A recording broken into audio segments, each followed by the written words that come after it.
Hi, today I'm reviewing the Beauty Blender Bounce Liquid Whip Longwear Foundation, and today's video is brought to you by... Hi guys, this is Sarah from No BS Beauty, and I just want to remind you that I purchase all the products I review with my own money, and I'm now proud to offer these airless jars. And any support of purchase of the airless jars go to help keep the No BS Beauty channel independent. And if you're interested, there's more information in the video description box below. Thank you so much, guys. So, Beauty Blender recently released their Bounce Foundation, which is supposed to be a longwear foundation. And the one thing that makes this more unique than other foundations is the dispensal method. It dispenses onto a palette, and you can use that with your Beauty Blender. So that is kind of what makes this unique, and I'm going to let you guys know my thoughts on it based on by Sarah Score scale. And my first criteria is packaging, and they really have done a good job making this unique and convenient, especially if you travel a lot and you don't want to bring a separate palette with you. That is what makes this very nice, is it dispenses right onto its own palette. However, my one thought is, if they're making this more for people that travel and don't want to bring a separate palette with them, why did they make this with super heavy glass? So it is heavy. Definitely weighs a lot more than most of my other foundations, but I'm not going to, you know, be too upset about that because it is unique and different. So they did a nice job with the packaging. My second criteria is alcohol, and this does not contain any denatured alcohol, which is a good thing. My third criteria is fragrance, and this also doesn't contain any fragrance, so it's nice to see a new foundation that is free of denatured alcohols and free of fragrance. So that's very nice that they've done that. My fourth criteria is manufacturing location, and this is made in Italy, so no issues there. My fifth criteria is ease of use, and it's very easy to use. I always give it a little bit of a shake, and then it's got a button press dispenser, and you want to hold it at a slight angle, and just dispenses right into its own palette. And I also make palettes, so if you're interested in it, check out the link below. So it's very easy to use, and then you just use your Beauty Blender and dab it in. A little bit goes a long way with this, and it is definitely medium to full coverage, I would say. So a little bit goes a long way depending on how much you want to shear it out. And I should also add that this shade is 3.15, so very easy to use. However, the one thing you're going to want to do is try to use a mattifying primer underneath it.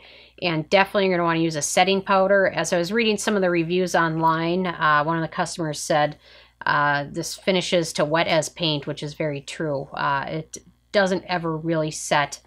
Even though talc is one of the ingredients on there, it is a very emollient foundation. So just keep that one in mind. Number 6 is antioxidants and pigmentation, and it doesn't contain a lot of antioxidants. It definitely contains some good emollients in there, which is probably why it sets to wet as paint finish. The one good ingredient it has is, I'm going to mispronounce this, Betula alba leaf extract, which is a good skin soothing and healing ingredient, so that they've included that is nice to see. And then in terms of pigmentation, medium to full coverage, you can definitely shear this out a little bit, and it's also a little bit buildable, which is nice to see.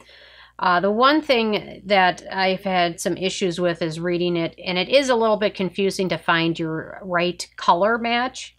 So you're definitely going to want to, if possible, go to the store and look at them. It is hard to find a good match, and the descriptions are a little bit confusing as well, and the shade numbers are confusing. And then the other issue I had with the pigmentation issue is the deeper shades. There's only really 4 deep skin tone shades. And the one thing I found was a little ironic was that I think they make more shades of the sponge than they do for deeper skin tones. So I thought that was a little bit interesting. So hopefully they're planning to expand that, because I did read a lot of reviews from people with a little bit darker skin tones, and they had problems finding a good color match. And then also, since there's really only 4 shades that really apply to them, they couldn't find one that had the good undertones. So that was an issue with that. So definitely check it out in store if you can. So, and you can see my poor Beauty Blenders. There's really no other sponge that I've tried that's quite like this, though, because this one I've been probably using for 6 months or so. And even though it's still kind of starting to come apart, it's still usable. So, side note. Anyway. Number 7 is animal testing, and according to nylon.com and Cruelty Free Kitty, the BeautyBlender brand is cruelty-free. However, a lot of the research I found was just for the sponges. Nylon stated, though, that the foundation is also cruelty-free and has not been tested on animals. So I'm giving them the benefit of the doubt for that. Number 8 is performance, and this is where I was disappointed. I did a video yesterday where you can see my face, and it's a lot of people commented it's looking very oily, and that was because I just wanted to show you guys what the BeautyBlender foundation looked like after about 8 solid hours of wear, and it does start to slide and kind of separate. So you're definitely going to want to use a mattifying primer with that. And the one thing I also found interesting was on somewhere on the directions it says if you have dry skin, moisturize before you use the foundation. And you might want to moisturize and then follow with a mattifying primer, the foundation, and then a setting powder, because this one is super emollient and moisturizing, and wet as paint is a good description for it, and that's what you look like after 8 hours of wear. So mattifying primer will help. You're probably going to want to bring setting powder to touch up with throughout the day. So that was kind of the issue I had with the performance of it. So on to number 9, which is the price. And it's $40 for 1 ounce, but you get the value of having this and having it nice to travel with. So I thought there was certainly a value in this, especially if you do travel a lot. So I didn't knock them on the price, although it is a little bit pricey for a foundation. And then on to number 10, which is the It Factor.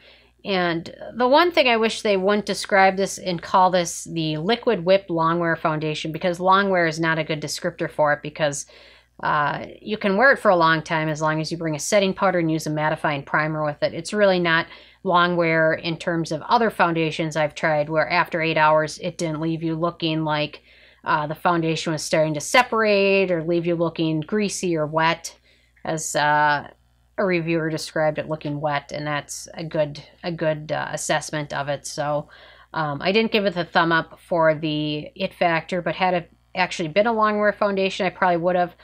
I do love the fact that they didn't include a ton of fragrance and a ton of alcohol in it, and the palette thing is definitely unique and nice. So overall, it's got a 7 out of 10, which is pretty good. There's lots of foundations now, but they have set themselves apart by this packaging, so people seem to love it. So my last thought is, if you can, check it out in store before you try and find a color that matches at home, because it's going to be tricky. So anyway, I'm interested if you guys have tried this one out yet or not, and if so, what your thoughts were. So leave a comment. I love hearing from you guys. And then I'm also wondering, do you guys use a BeautyBlender sponge, or do you use a different brand of sponge, or do you use brush, or do you just use your hands to apply it? I'm kind of interested to hear what your guys' thoughts are on that, so leave a comment. And if you're not subscribed, feel free to. I come out with at least 1 new video every day. And check out the Amazon link below and nobsbeauty.net. Thank you so much, guys.